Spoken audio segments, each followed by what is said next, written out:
After Spiderweb released their third iteration of the first Venom trilogy, it seems like the focus switched over to a different old series, Geneforge. This series originally started in 2001, with the first out of 5 games. And the first game of this series was now, in February 2021, re-released in an overhauled version as Geneforge 1 Mutagen. For this release, Spiderweb, which is basically a one-man company from the US, managed to collect $85,000 on Kickstarter in 2020. And like clockwork, the game was released at the planned release date just 1 year later, and as usual, almost bug-free. How is this new iteration of Geneforge 1 doing in the other aspects? That's what we'll explore in this review. First of all, I have to disappoint those of you who hoped that I would tell you about detailed differences to the original from 2001, as I never played this version. And while I played all of Spiderweb's games from the last 10 years, Geneforge 5 has been the only part of the Geneforge series which I played for a few dozen hours. As usual for Jeff Vogel's new versions of old games, I can tell you that he adjusted some of the mechanics of the game and improved the graphics a lot. Which doesn't mean that the graphics are cutting edge now. They are likely still the one thing which repels the most potential players. For this new version, he's using the same engine and also graphics, which you might already know from Abaddon, the Black Fortress from 2011. And among those, most of the level graphics and icons. Some of the graphics, which were just made for this game now, include graphics of all the creatures you can summon. And with this, we also arrived at a point where I should explain the setting of the game and where this game differs most from the rest of Spiderweb's games. We live on a continent called Terrestia, which at the same time is also the world we know. And we are one of the lucky ones who, thanks to our affinities, are able to join the sect of the Shapers. The Shapers are a sect and caste which doesn't just reign the lands, but also has an ability to shape magical essence into life. To learn and use this ability without the permission from the Shapers is punishable by death. But before we can take up our day-to-day work, we first need to complete an apprenticeship. And because a lot of things can go wrong with creating creatures, resulting in some amok-running man-eating monstrosities, this apprenticeship needs to be done on a Shaper colony located on a remote island. So we are put on a boat, which in itself is a living creature, and we start our travels. However, we will never reach our destination as we get attacked by a ship, and while our boat creature manages to set the ship on fire and to destroy it, it's not before it gets deadly wounded, resulting in us getting shipwrecked and washed on shore of some remote island. But not the one we wanted to go to. It turns out to be a remote location called Susha Island, an island which was abandoned many years ago by Shapers, possibly because some experiments there went terribly wrong. While it's forbidden to even set foot on this island, we don't really have a choice, and that's where the actual game starts, after this short intro of some rough pictures and texts. During the game, we will now explore this island, and for the most time we will be confronted with the fallout of the Shapers from back then. These didn't just construct research labs, test sites and similar buildings, but also abandoned various created creatures, which procreated during this long time, mostly became wild, insane, or just developed their own path. Among these creatures were also several intelligent servants, which, together with their offspring, had to find a new meaning of life, and which split up into 3 different belief systems. These are partially hostile towards each other, have very different positions towards the Shapers, and during the course of the game we can decide to help the one or other group, or to completely eradicate them. Besides of these creatures, we will also meet other humans, which come from beyond the Great Seas, and they got some conflicting groups as well, giving us room for decisions.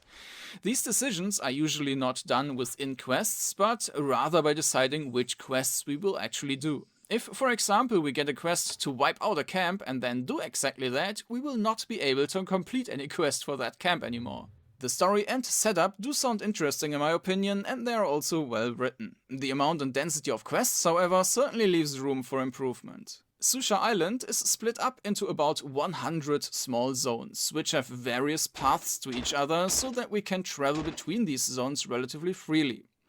In the vast majority of these zones, however, are no quests to be found, and lots of them are also not super interesting to explore. I mean, sure, in most of them you got some enemies you can kill, and you also got the one or other locked door with some generic items stashed behind it. But the total amount of NPCs, really interesting battles or even boss fights is extremely low. And while Avernum and Abaddon featured secret passages, there's nothing of that to be found in Geneforge. One thing which does offer some incentive for exploration is finding some green containers with goo in them, which we can absorb with our character to receive some additional skill points, spells and creatures. As mentioned before, we belong to the caste of the Shapers. Nevertheless, we can choose between different classes at the start of the game, which you can consider as some kind of specialization.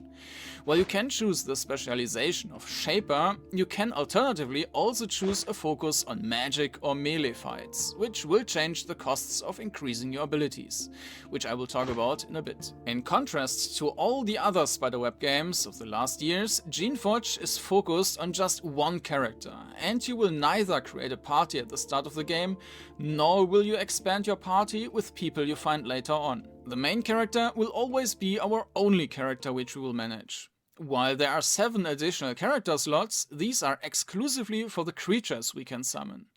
And there we got a decent selection of different creature types, which of course we don't have all available right away, but which we can learn by absorbing the aforementioned green canisters. In addition, we then also need a skill on a high enough level to summon the creature, and we also need to manage our essence, which we need for casting, as well as for creating and maintaining creatures.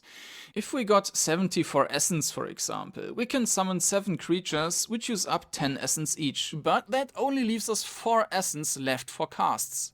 And this essence will also not fill up again as long as the summoned creatures are still alive. If a spell costs 2 essence, we can only use it 2 times until we depleted our essence pool and we would need to recharge. If we want to customize our creatures further, we can do so when creating them. We can increase their attributes or give them some predefined special abilities, which of course all cost additional essence. While this option for additional customization is somewhat cool, it will become cumbersome during the game, when you basically have to use it every single time with the hundreds of creatures you're going to summon, as there are also no templates or anything similar to simplify the process.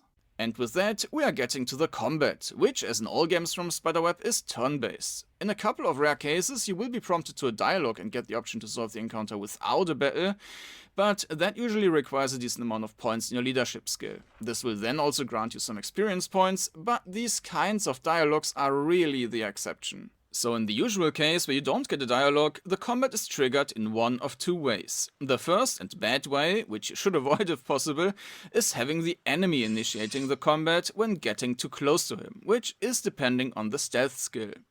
If your skill is high enough, you might also be able to just avoid the enemy altogether, and the game also kind of advertises that you got all these options, but if you always try to avoid battles, you would miss big sections of the game. And just doing a couple of battles also doesn't make much sense, as you would miss out on a lot of experience points. And that means you will basically just kill everyone you can't convince in a dialogue that not fighting is healthier for them. Unfortunately, this basically makes the stealth skill obsolete. Usually, you will also not want the enemy to initiate the combat, but instead start the combat yourself. You can do so at any time and start the turn-based mode, even if there are no enemies around. This option is extremely useful, as the summoned creatures are usually trailing behind quite a bit. So if the enemy was starting the combat, some of your creatures would still be so far away that the action points wouldn't be enough to start attacking right away. If you initiate the combat yourself, you can bring all your creatures in position before the enemy notices you. But there is a second reason why you should always initiate the combat yourself: the turn order.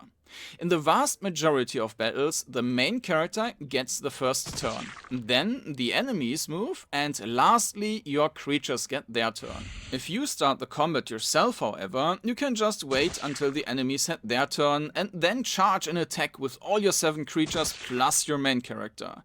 Preferably in ranged combat, where you can often eliminate some of the enemies right away.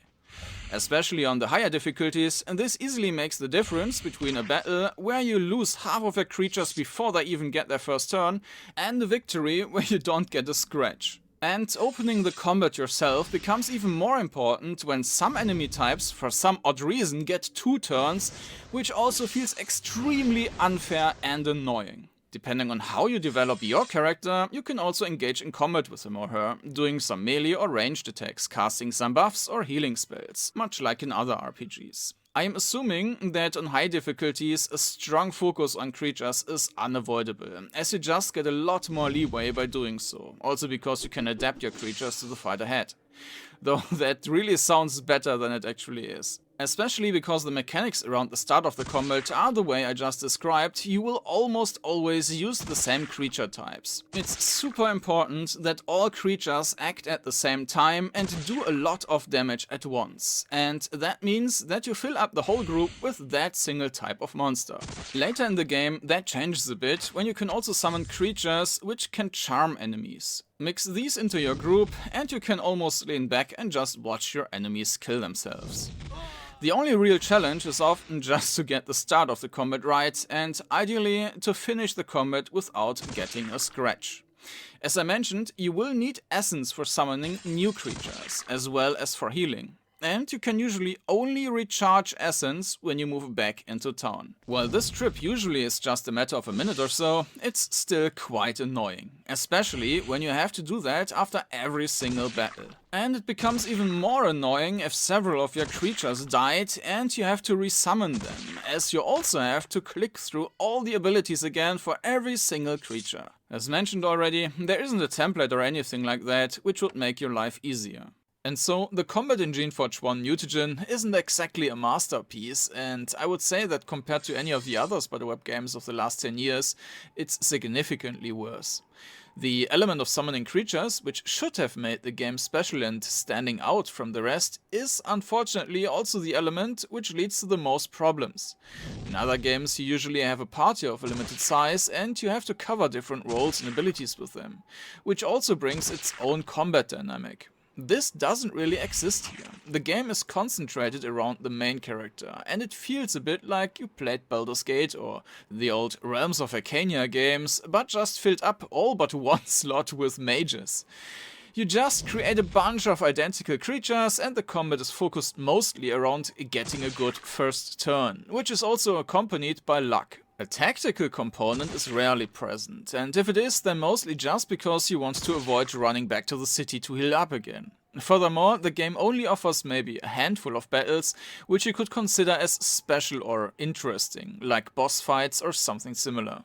Depending on the difference of the character's level and the level of the creatures you kill and quests you solve, you get a different amount of experience points from them, which can quickly go down to 0. On a level up, you get skill points, which can either be invested into attributes like strength, endurance or essence mastery, or in actual skills. And among these, you got combat skills like melee combat and a couple of magic schools and the different schools for summoning creatures, but also skills which are used outside of combat, like lockpicking, stealth and leadership, which for example can be used to avoid some of the battles. The more you increase these individual skills and attributes, the higher the costs will be to increase them even further, which I think is a good system.